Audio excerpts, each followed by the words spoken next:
Ang hirap talaga sa buhay ngayon pag wala kang investment. Kasi, number one, pag wala kang investment, ito yung problema. The moment you stop working, you stop earning. Agree? But your family doesn't stop spending. So what will happen? Kung wala kang continuous cash flow na pumapasok, darating ang panahon. Kahit ano ang retirement fund mo, naipon mo, dahan-dahan siyang maubos. Kaya nga, it's very important that you need to have a consistent source of cash flow. And one of the best sources of cash flow that you can achieve na worry-free, especially kung OFW ka, is property. May paupahan ka. Kumikita ka, let's say 15,000 kada pintuan, 3 pintuan, may 45,000 kang pumapasok. As simple as that. So, not only that, syempre naman, pag wala kang investment, financially vulnerable ka, diba? Kung may mangyari lang, wala. Ubus talaga yung ipon mo. Kaya nga, ito pong ginawa ko. At a very young age, at 20 plus, I started to educate myself about various investment options. Isa po ako sa tamaan sa kanyang vlog, mga kabayan. Kasabi po niya, the moment you stop working, you stop earning. Kasi naman, totoo naman talaga, kaya natamaan ako, mga kabayan.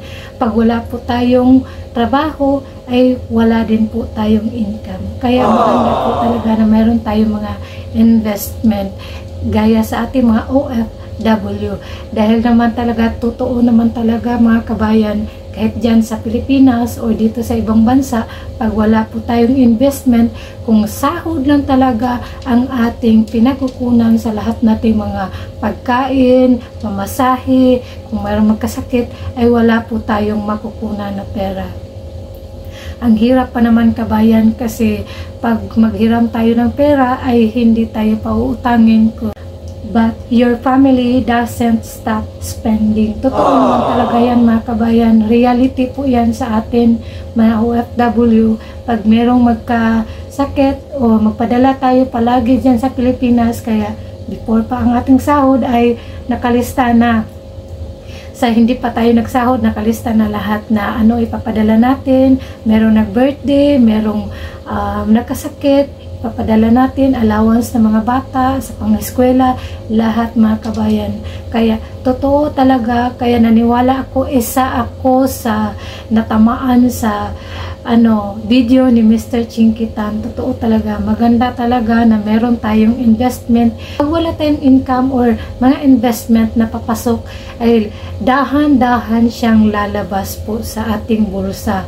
Kahit sa magkano po ang savings natin, example, nasa 1 million ka, 2 million, pag walang papasok po, mga kabayan, ay dahan-dahan po talaga siyang mauubos. Especially meron pong magkasakit sa ating pamilya. Pagpapasok tayo sa isang investment is pag-aralan po natin. Totoo talaga yan. Kasi pag hindi natin alam ang ating papasukin, invest lang tayo ng invest, kung sino pong nag-i-invite sa atin, ay wala na, malulunod po tayo, mga kabayan. Sa isang iglap lang, ubos lahat ang ating pinaghirapan. Open eye to sa ating mga kababayan o sa mga ating ka-OFW. Kung mag-invest man tayo, ay dapat swituhin po natin kung ano po ang ating gustong i-invest, kasi naman talaga ang pera is importante talaga. Ang pera kasi pinaghirapan natin yan, ilang buwan, taon natin na hindi tayo umuwi, at saka sa isang iglap lang mawawala. Example, gaya sa sinabi niya, gaya sa mga long-term investment, gaya ng lupa o magparenta ka or kondo, parentahan mo, yan, mga kabayan. Kaya malaking bagay to sa ating mga kababayan na open eye po sa atin to, na hindi tayo basta-bastang magbitiw o magbigay ng pera sa anumang investment na kung sino ang kukuha sa atin, kung sino mag-invite sa atin, kasi marami na po tayong isa na ako nasa scam. Kaya yung pera nating pinaghirapan, hindi po natin sa bibitawan kung hindi talaga legit ang legit kung ano ang pupuntahan o bibitawan nating mga investment. Totoo talaga ito, mga kabayan. Kaya maging wais po tayo sa pagbigay ng pera natin sa pag-invest. pambansang coach talaga siya. Kaya naniniwala ako sa kanya na maganda ang intensyon niya sa ating mga ka-OFW, kahit hindi OFW, mamamayang Pilipino na nasa normal lang ang pamumuhay. Totoo talaga na pag wala kang sideline, wala ka pong extra income, na trabaho lang talaga ang pinagkukuhanan mo, yung sahod mo lang is wala po talagang mangyayari sa ating mga kabayan. Yan po ang totoo, kasi naranasan ko talaga yan na sahod lang ang inaasahan ko. Pag example, ma-delayed lang po ang sahod natin, ay wala na, nagkadautang-utang na po tayo kasi wala po tayong pang extra. Wala po tayong extra. Minsan, negative pa talaga yung sahod natin. Totoo talaga yan mga kabayan. Kasi isa din ako niyan na nagkadautang-utang din noon, na wala ka talagang investment. Kung sa sahod mo lang inaasa ang iyong pamilya, pag may magkasakit yung anak mo, yung mama mo, yung parents mo, yun mga kabayan, ay wala ka pong maibigay. Totoo talaga yan.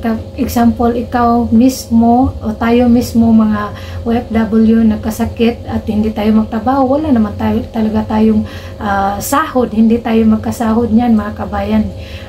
Diyan sa Pilipinas, example noon, diyan pa ako sa Pilipinas nagtrabaho, pag wala kang trabaho, nagkasakit ka, ay minsan hindi ka babayaran kahit nag-sick leave ka, magpa-file ka pa sa SSS, pupunta ka pa doon ikaw, minsan hindi ka na lang mag-file kasi ang dami pang mga requirements kukunin.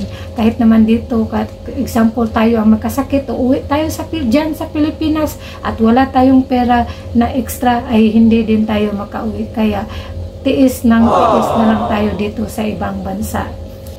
Thank you so much for watching mga kabayan, at kita-kita pa rin tayo ulit sa susunod natin ng mga vlog. God bless! Bye!